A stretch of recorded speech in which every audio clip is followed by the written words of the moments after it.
Hi, welcome to Talking Books and Stuff, the program that talks all about books and writing and stuff.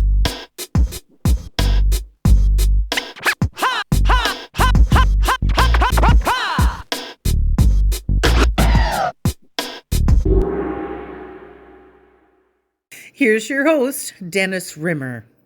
Welcome back to another edition of Talking Books and Writing and Stuff, and today we're talking about books and writing in Canada and comedians and comics with the one and only Ron James, coming to us live and direct right now from good old soggy Nanaimo, BC. You hanging in there, Ron? I'm doing my best, brother. It's been a white knuckle of a run so far. Feeling my tires lift off the wet asphalt when they're hydroplaning puts me closer to Jesus than I want to be at this point in my life.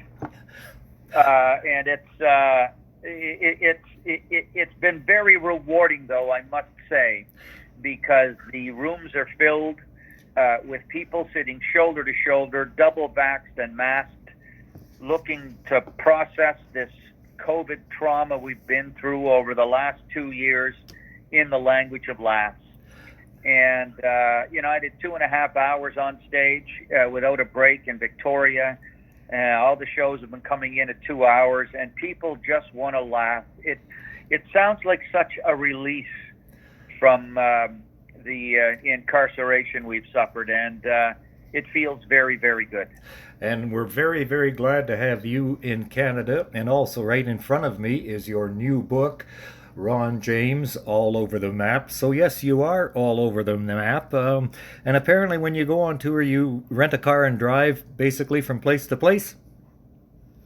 I do. I fly. I don't drive right across Canada. My home base, where my daughters live, is Toronto. I'm originally from Nova Scotia, but I will drive everywhere in Ontario. But I'll fly to the other points of the compass, rent a car, and away I go. And did you realize that there's only one province that has to have winter tires on the cars, and that's Quebec, and I never play there? No, I didn't know that. Yeah, it's remarkable. I'm telling you, man, I've hit some... I've got a great chapter in the book called 2 Days in Saskatchewan, which I'm very proud of. But I'll never forget the winter driving I did there when it was minus 40 and the sweet smells of a prairie summer felt as far away as Poundmaker's childhood. I'm always traveling these corners of country, especially the West, when you're in a headlock of Freon. But it's a comedian's traveling weather, because that's when people want to cocoon and laugh their worries away. Right. Ron James is with us talking about, among other things, his book, All Over the Map, and of course the life as a traveling comedian in Canada. Is there any place in Canada other than Quebec that you haven't visited yet, but you want to? I've not been to Nunavut.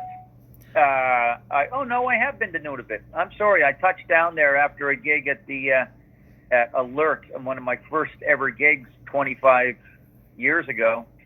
I performed at the northernmost point in Canada, which was 400 miles south of the North Pole. It's a Canadian early warning dew base. Remember that they built during the Cold War, and it's still up there. But no, I've not been to. No, I've been to all of them, and I've performed at all of them, quite frankly. And every place that I've hung my hat, I've had a window on another world, and it's inspired me to write the book. I always kept journals in my travels, and when people began to speak to me, they just start talking, My mother and father had people do this to them when I was growing up in Nova Scotia, and they were very hospitable people, and every wind-worn traveler who passed through that they were related to was welcome across their threshold. So I try to carry that sense of hospitality in my own travels, and it was very beneficial for the book, because I kept these journals of what people had said, and as I say, windows on a world they had given me. And it formed the backbone of the book.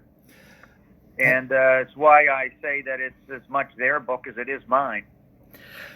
And what I noticed in the book is that you mentioned at one point you don't pull out a tape recorder or anything like that. You just kind of keep notes as you're sitting at a Tim Hortons or something, having a morning coffee, and you just kind of talk to whomever wants to talk to you. Do people recognize you pretty much instantly? They do now. A long time ago, they didn't. There would be voice recognition from the radio or something. And sometimes they just start talking and wouldn't know who I was until someone told them. And then things would change. There's people got tight then. They just weren't so willing to speak, or they'd give me a warning. I hope this isn't going to end up in your show. And I said to them, no, but if I ever write a book, it will. But I honored them as well. It was never anything that I took for granted, that if they were going to share details of their lives, whether it was an Indigenous kid I spoke to in Prince Albert, or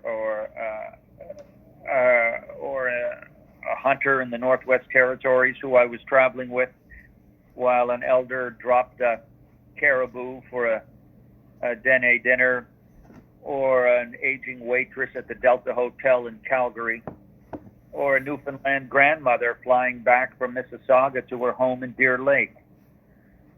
These people spoke to me, and I felt they spoke to me for a reason, and it was the hidden boon of this road less traveled, and it was the gift that held a currency far greater than a payday's treasure. And it's what Joseph Campbell talks about in Hero of a Thousand Faces, who was a great influence on me 30 years ago when I was broke in Los Angeles chasing that bogus sitcom dream another lifetime ago. And the gentleman who coined the term to follow your bliss, because when you cross the threshold to adventure and answer the call, and make no mistake, stand-up comedy is a calling. The vast majority of my tribe of solo acts who do answer it live a life of feudal penury. The pay is it's borderline poverty line living. It's a hard life. And I've been fortunate enough to start pouring a foundation 30 years ago after I left the clubs and moved into soft seat theaters. But these rewards that come from driving and meeting people, that's the adhesive that held my book together. And the book is all over the map. I have it open in front of me, and actually what I was going to do was actually just go through a couple of these chapters. The first one, well, chapter 2, 2 days in Saskatchewan, which can seem like a lifetime to a lot of people, but that you were in here in the middle of winter. I grew up on the West Coast, basically, and I'm here for love and romance, not necessarily because I'm enamored with the Rough Riders or anything silly like that. But wow, went the other direction. Everybody comes here. Yeah. It's like a joke on my show. Oh, Flatlanders love it out here in Vancouver. I can't blame them. How many evenings can you spend in the curling rink in Regina before you want to drop the rock on your own head? Exactly. That's my feeling exactly. Although I don't mind the winters because I play hockey with a bunch of old guys, the over 60 league, and so it's kind of fun. But 2 days, right on. 2 days in Saskatchewan. Well, I'm the second worst hockey player in the world, because I figure there's got to be somebody worse than me out there. 2 days in Saskatchewan. What do you remember most about your journeys to Saskatchewan? This particular story, first of all, what I remember, what stays with me most from that first tour is the vast expanse of country and the image in my mind's eye of vast herds of bison who once roamed 80 million strong from the tundra to Texas with nary a mini-mall to block their passage. It was this mythic country of the West that I'd never seen before. And that was one thing. The other thing was the affability of Flatlanders. I shouldn't call you Flatlanders because it's all rolling coulees and beautiful hills. I enjoyed that. The inordinate number of dead deer beside the road, as I've described, driving the Yellowhead. Oh, you're right. Yes, they're everywhere. Where you just see a mound of fur with red meat poking out at odd angles and a set of antlers looking in a direction they shouldn't be. But what resonated for me on that trip was being up in Prince Albert and talking to some people there. I had a chat with a woman who was a receptionist at the desk of a Ramada Inn, who told me about her cottage in Wakeywin, where Johnny Cash and June Carter and their son John Jr. used to go fishing. How locals knew they were just real people. Walking around that town with, isn't it 2 maximum security prisons and 1 minimum? Yeah, pretty much. Yeah. And get a feel for that, and talking to this Indigenous kid who drove a truck and told me of the racism he'd experienced and how he'd lost the sight in one eye as a result of a beating he took by some kids in the high school, and how he reclaimed his sense of self and identity by getting his black belt and settling a score 1-on-1. He was a good kid who wanted to make a difference in this world, who'd been adopted by a Mennonite family, and he looked at me and he said, "Yeah, my dad owns a buffalo ranch with 30 head buffalo on it. We stay away from them during the rut. These guys have heads as big as trucks. Gotta love that irony," he said. He said, "You gotta love that irony, huh? An Indian kid working for a white guy in a buffalo ranch." Right. We had a good laugh. He just started talking to me at the Starbucks in the Safeway, and he opened up his life to me. I'd seen he and his family at the Delta Hotel in Regina on game day a couple of days ago. And as I've said in the book, his copper skin and his high cheekbones stood out amongst these, dairy fresh, rosy-cheeked white faces. And he was holding up his brothers and sisters. They were, his nieces and nephews. They were little kids, and they all just looked so darned happy. And the whole hotel was happy that day, and half the hotel had watermelons carved out on top of their heads. Right. And I walked on the elevator and I said, "What do you have watermelons on your heads for?" And they looked at me like I was the simpleton. Another thing you mentioned about being in hotels is when there's a hockey tournament in town.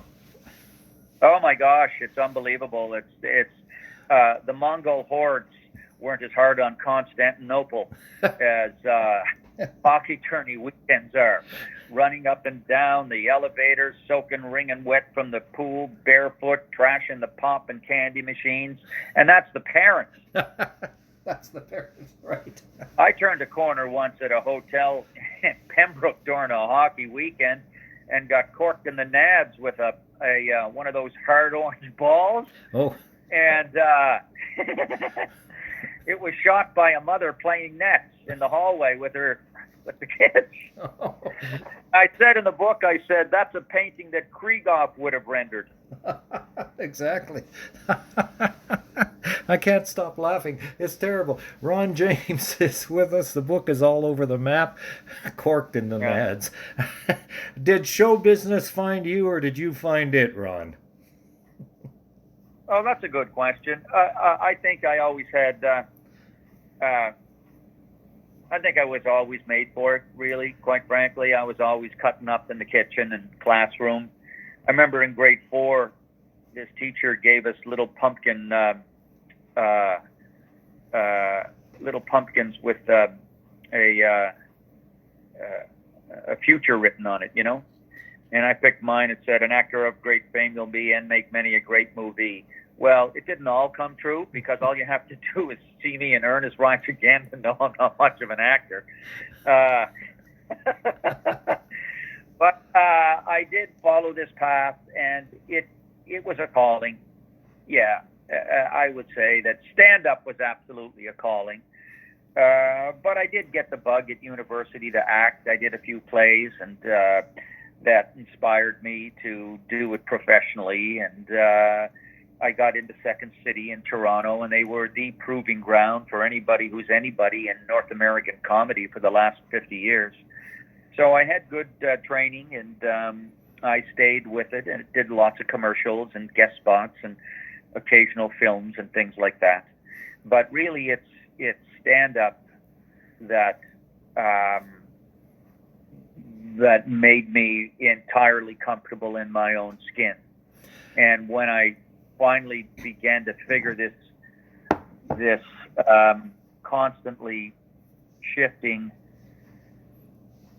calling out, and said, okay, I think I can pull funny from a blank page, or I think I can pull funny from experiences and put it on stage and have people relate to my perspective on the world as if it's theirs, then I felt whole. I wasn't saying somebody else's words, but mine. And by the way, I say, as a creator of 2 television series, Black Fly and my own series, Ron James Show, nothing really takes the place of performing live, as far as I'm concerned. It's a visceral hit for me and for the audience. And although I'm proud of all my 1-hour specials, I did 9 of them. There's something that's really tactile, tangible, and communal about stand-up. It really hasn't changed, and since some fool on market day did a tight 15 minutes on the price of turnips. Ron James is here, Canada's foremost stand-up comedian, we'll say, and why not? 2 hours or so on stage, you say, without a break. How do you remember all that stuff? And do you make it up as you go along, or how do you do it? It's a muscle, that's all. It's just a muscle. And I find that if I write something, I've always had a pretty good memory for rote. I was awful in math, but always good in history. And so it just happens to be one of the skills I have in my repertoire here. And so and I'm always writing new content, and that's what's exciting when you deliver new content that you've written that day, and it threads the needle that night. It's exciting. Now, you're from back east, the Maritimers, a blue noser from the squid jigging grounds. How come, why is it a lot of you guys, girls, are so hilariously funny and great with words? Yourself, Rex Murphy, the guy... Don't include me with that guy. He's a hack journalist and in the pocket of big oil. He's a clown. Rick Mercer, I was trying to think of it. Yeah, there you go. There's company I'll happily keep. And Mary Walsh and all those guys. Yeah. What is it? What is it about you Maritimers that makes you so good at everything? Well, first of all, the Newfoundlanders are Atlantic Canadians. They will correct you on that. I made that mistake the first time I was there. PEI, Nova Scotia, and New Brunswick, we're the Maritimers, and when you include Newfoundland, it's Atlantic Canada. We're just a culture that likes to talk. It's what I said in the book when I was sitting between these indigenous dudes way up in the Northwest Territories waiting for an antlered silhouette to break the morning fog when we were hunting caribou. I joined them. They never said anything for 2 hours. They would just look, pass the smoke back and forth, but they never said anything. And I thought, dear God, this is the quietest I've been since I got that detention in grade 9 at Chebucto Road School, which I got for talking. Right.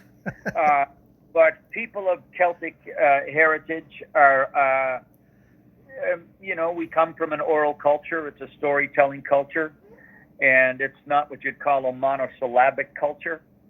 And I just happen to be from people. My father was a good joke teller, and my mother loved to laugh. And I think it's just the culture out there that breeds people who respect the spoken word. Do you find a difference in audiences from coast to coast to coast, or basically people like funny stuff? No, people just like it funny. No, that's why I've been That's why I've been traveling for I'm going on 23 years. It's fantastic. They love to laugh everywhere. I mean, I did an explosive show in Victoria, and I'll have the same reaction in Oakville, outside of Toronto, or in Saskatoon. I love playing the Broadway. That's a beautiful little theater. And I played the Centennial there half a dozen times as well. And the same applies to Charlottetown. Funny is funny. That's what Don Rickles wrote on my poster in Just for Laughs in 2003. Funny is as funny does, and you are. And you are. That's any comedic idols when you were growing up, other than Wayne and Schuster, of course.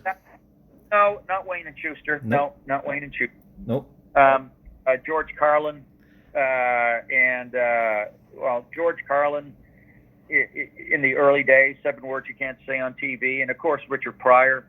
Like anybody my age who came of age, I loved Jonathan Winters. I loved his freedom, and of course the son of Jonathan Winters in terms of style, Robin Williams. And then as I got older and I became, I wanted to do this, the HBO specials came on, and I was very impressed with the early Dennis Miller, because he loved language as well before he became a spokesman for Republicanism. And then, of course, my top hero was Billy Connolly, who this tartan shaman from the docks of Glasgow. I've never seen anything like it. And I saw him do, when he was 64, I saw him do 2.5 hours in Hamilton, and it was just remarkable. So I would say it has to be Billy, because that's whose quote I use at the beginning of the book. And I said Wayne and Schuster. I'm a bit older than you, so my guys go back. Wayne and Schuster, of course, and Jack Benny. Who else did I like as a kid? Well, everybody. Mad Magazine. How are you? 81? 72. 72, and you're still skating. Good for you, man. Well, there's guys 15 years older than me. We have an 87. Holy jump. We have a section. It's called when you get to be over 80, you're in the 60 plus Hall of Fame, and they wear special sweaters. They're either red if you're on the red team or white if you're on the white team. And there's always 2 or 3 red or white sweaters on every line whenever I play. So friggin' fantastic. That's amazing. And boy, oh boy, you don't want to lose the 80-year-olds. I remember in my 30s we got shellacked by guys in their mid-50s, and I thought, oh, this is awful. Well, some of these guys, like some of these young guys, who just turned 60, they could still be playing in the pros, I'm sure. So. I bet. What do you have plans for the next year or so? Well, I've got an extensive tour of Ontario, and look, I have to replenish the credit line I milked during the last 2 years of COVID. So that's what these. I just finished the Maritimes, and now I'll be wrapping up BC in the next couple of days. But I've got an extensive tour of Ontario in the wintertime, in March and April, late winter, early spring. And then I'm coming back out to BC again in May to finish what I couldn't do this time. And I'll probably start writing another book. I have to get my pitch in for that. And I'm going to give acting a whirl again. I got an agent for the first time in 25 years, so we'll see what happens with that. But it's probably going to be another book, more touring, and more of the same. I enjoy my life these days. It's been hard fought for.